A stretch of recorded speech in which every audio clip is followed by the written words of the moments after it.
আপনি যদি যেকোনো ইউটিউব ভিডিও আপনার ফোনের গ্যালারিতে ডাউনলোড করতে চান বা আপনার ফোনে ডাউনলোড করতে চান তাহলে সেটা কীভাবে করবেন আজকে এই ভিডিওতে আমি আপনাদের দেখাবো। আপনি এর জন্য ইউটিউবে চলে যাবেন। ইউটিউবে চলে যাওয়ার পর আপনি যে কোনো ভিডিও যে ভিডিওটা ডাউনলোড করতে চান সেই ভিডিওতে যাবেন। তো আমি এখানে আপনাদের দেখানোর জন্য একটা ভিডিও নিয়ে নিচ্ছি। সাপোজ আমি এই ভিডিওটাই আপনাদের দেখানোর জন্য নিয়ে নিচ্ছি। তো এখানে আপনাকে ভিডিওটা প্লে করার পর নিচের দিকে অপশন পাবেন আপনি তিনটে। একটা হচ্ছে ডাউনলোডস পাবেন, শেয়ার পাবেন। তো এখানে ডাউনলোড যেটা সেটা আপনার মোটামুটি সবাই জানেন। তারপর আমি বলবো আপনাকে শেয়ার যে অপশনটা এখানে ক্লিক করতে। এখানে ক্লিক করার পর কপি লিঙ্ক যে অপশনটা আছে সেই কপি লিঙ্কে আপনার ক্লিক করতে হবে। তবে ভিডিওটা শুরু করার আগে আপনি যদি আমাদের চ্যানেলে নতুন হয়ে থাকেন অবশ্যই আপনি আমাদের চ্যানেলটি সাবস্ক্রাইব করে বেল আইকন প্রেস করে রাখবেন এই ধরনের ভিডিও পাওয়ার জন্য। আর আপনাদের কাছে একটা রিকোয়েস্ট করব, অবশ্যই কিন্তু ভিডিওটা আপনি স্কিপ না করে সম্পূর্ণ দেখবেন, না হলে কিন্তু কীভাবে ডাউনলোড করবেন সেটা কিন্তু আপনি জানতে পারবেন না। এক্ষেত্রে কিন্তু আমি আপনাদের দুটো প্রসেস বলবো, যে দুটো প্রসেসের মাধ্যমে খুব সহজে আপনি ডাউনলোড করতে পারবেন। তো প্রথমেই একটা যে প্রসেস বলবো সেটা আপনারা 99% লোকজনই জানেন, তারপরেও আমি আপনাদের এটার অ্যাডভান্স সেটিংস নিয়ে আলোচনা করব। দ্বিতীয় যে প্রসেসটা বলবো সেই প্রসেসটা আপনারা অনেকেই জানেন না, অর্থাৎ 99% লোকজনই কিন্তু জানেন না।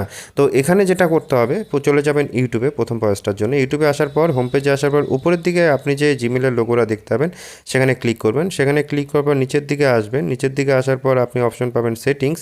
এই সেটিংস অপশন পেলে নিচের দিকে আসবেন আপনি ডাউনলোডস এই অপশনে। ডাউনলোডসে আসার পর আপনাকে এখানে ডাউনলোড কোয়ালিটি যেটা সেটা আপনাকে সিলেক্ট করতে হবে। আপনি কোন কোয়ালিটি ডাউনলোড করতে চান সেই কোয়ালিটিটা ফার্স্ট আপনাকে সিলেক্ট করে নিতে হবে। সিলেক্ট করে নেওয়ার পর আপনাকে ব্যাক করতে হবে। ব্যাক করে এখানে যে পাবেন হচ্ছে আপনি এসডি কার্ড। আপনি যদি এসডি কার্ড অর্থাৎ মেমোরি কার্ডে ডাউনলোড করতে চান সেক্ষেত্রে এসডি কার্ডটা সিলেক্ট করবেন। আর যদি মনে করেন যে আপনি হচ্ছে ফোন মেমোরি বা ফোন মেমোরি দিয়ে ডাউনলোড করবেন তাহলে সেক্ষেত্রে এটা কিন্তু আপনার অফ করে রাখতে হবে। তো এক্ষেত্রে সেটিংসগুলো আপনি কিন্তু ভালো করে দেখে নেন এবং বুঝে নেন।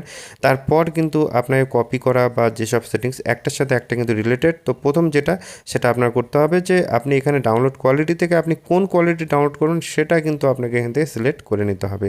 দ্বিতীয় হচ্ছে আপনার এসডি কার্ডে নেবেন না ফোন মেমোরিতে নেবেন সেটা সিলেক্ট করতে হবে। যাই হোক, এটা এখানে সিলেক্ট করে নেওয়ার পর আপনাকে ব্যাক করে আসতে হবে। ব্যাক করে আসার পর এখানে আপনাকে আরেকটা সেটিংস দিতে হবে, সেটা হচ্ছে ডাটা সেভিং। এই ডাটা সেভিংয়ে আসার পর ডাটা সেভিং মোড যেটা সেটাই কিন্তু আপনার অফ করে দিতে হবে। অর্থাৎ এই ডাটা সেভিং মোড যেন আপনার অন না থাকে, সেটা যেন অফ থাকে। এবার ব্যাক করলেন, ব্যাক করে আসবেন আপনি যে ভিডিওটা ডাউনলোড করতে চান। আমি দেখানোর জন্য একটা ভিডিও আপনাদেরকে নিয়ে নিচ্ছি। এটা হচ্ছে প্রথম প্রসেসটা কথা বলছি, আমি আবারও বলছি এটা আমি প্রথম প্রসেসটা বলছি। তো এখানে আমি ক্লিক করব। এখানে ক্লিক করার পর ভিডিওটা অটোমেটিকলি প্লে হবে। তারপর ডাউনলোড বলে যে অপশনটা আছে এখানে ক্লিক করলে কিন্তু এখানে অটোমেটিক ডাউনলোড হয়ে যাবে। এটা তো গেল আমার প্রথম প্রসেস। দ্বিতীয় প্রসেসের জন্য আপনাকে এখানে শেয়ারে ক্লিক করতে হবে। শেয়ারে ক্লিক করার পর কপি লিঙ্কে ক্লিক করতে হবে। তবে এখান থেকে দেখে নিতে হবে যে আপনার ভিডিওটা কোন কোয়ালিটির আছে। তো তার জন্য অবশ্যই আপনি আগে সেটিংসগুলো করে নেবেন। তো এখানে আরেকটা কথা আপনাদের আমি জানিয়ে রাখি, ইউটিউব কিন্তু কখনোই পারমিশন দেয় না বা ইউটিউব পলিসি কখনোই বলে না যে ইউটিউবের যে কোনো ভিডিও আপনি হচ্ছে খুব সহজেই গ্যালারিতে ডাউনলোড করে নিতে পারবেন বা গ্যালারিতে ডাউনলোড করুন। তারপরেও কিছু কিছু অ্যাপস আছে, কিছু কিছু ওয়েবসাইট আছে যারা হচ্ছে আনলিগালি কিন্তু ইউটিউব ভিডিও কিন্তু আপনার গ্যালারিতে বা ফোনে ডাউনলোড করে দেয়। তো এটা কিন্তু আমাদের ভিডিওতে বলা সম্ভব হবে না। আপনি যদি আমাদের ডিটেলস যদি জানতে চান এইসব বিষয় নিয়ে তাহলে অবশ্যই আপনি আমাদের চ্যানেলটি সাবস্ক্রাইব করেন এবং একটা কমেন্ট করেন।